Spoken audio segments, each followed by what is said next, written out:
The course of true love never did run smooth, and this can be seen across the animal kingdom too. Last week, the Malacological Society of London held their annual meeting, and this year it was all about sexual selection in snails. Dr. David Reed from the Natural History Museum in London kicked off the meeting with an introduction to sexual selection.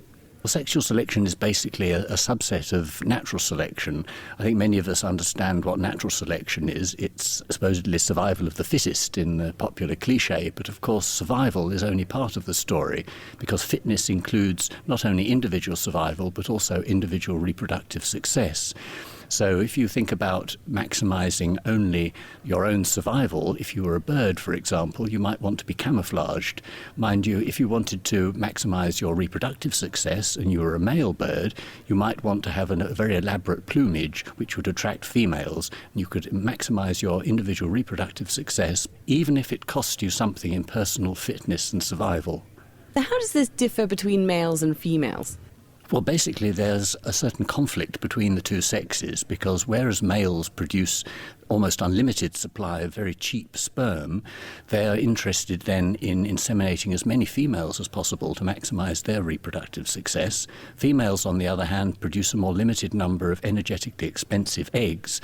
They're more interested in choosing the most appropriate, the best genetic quality mate for those eggs. So it gives rise to this stereotype of the competitive males, which are competing for each other for access to females, and the choosy females, which are selecting the best mate.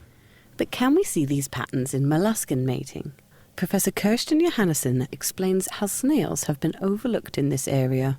Sexual selection has been more or less thought of as something which takes place in birds, in fish, and of course in mammals. But very few people have been interested in the so-called lower animals, the invertebrates, for example, because we didn't know really that they had more complex behaviors. In her talk, Professor Johannesson showed how male sea snails like their ladies on the larger side, but she also revealed some romantic functions of the snail's slime trail. Mucus is a very expensive substance, and primarily the snails use it for walking.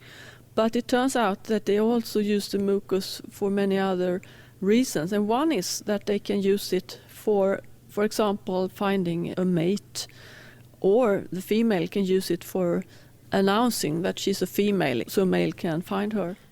However, sexual selection acts not only on success of attracting a mate, but also on fertilization success after mating. Snails often lay their eggs in a clutch, and these eggs can be fertilized by multiple different partners. This leads to sperm competition to increase the number of eggs fertilized by the male, whereas the female may wish to delay fertilization so as to not put all her eggs in one basket. Some snails have developed structures referred to as love darts.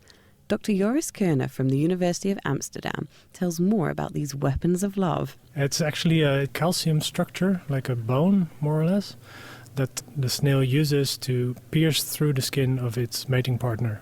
By doing that, they actually introduce substances into the partner that affect the fertilization success of the dart shooter. So the dart shooter gets more of its sperm to the eggs, and the eggs are fertilized with these sperm. But many snail species are hermaphrodites, meaning they have both male and female sexual organs, and simultaneous hermaphrodites play both the male and female role during mating.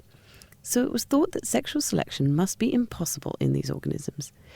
But as the love darts appear to be providing a male advantage, this doesn't seem to be the case. Dr. Kerner shows that there is still sexual selection occurring in these species. Well, it's a simultaneous hermaphrodite, which means it has male and female organs at the same time. But that also means that you can still separate the two, only it might be a bit more difficult. So what we see happening is that with these darts evolutionarily becoming more complex, we also see that the female organs of the hermaphrodite become more complex. So they make it more difficult for sperm to reach the sperm storage organ.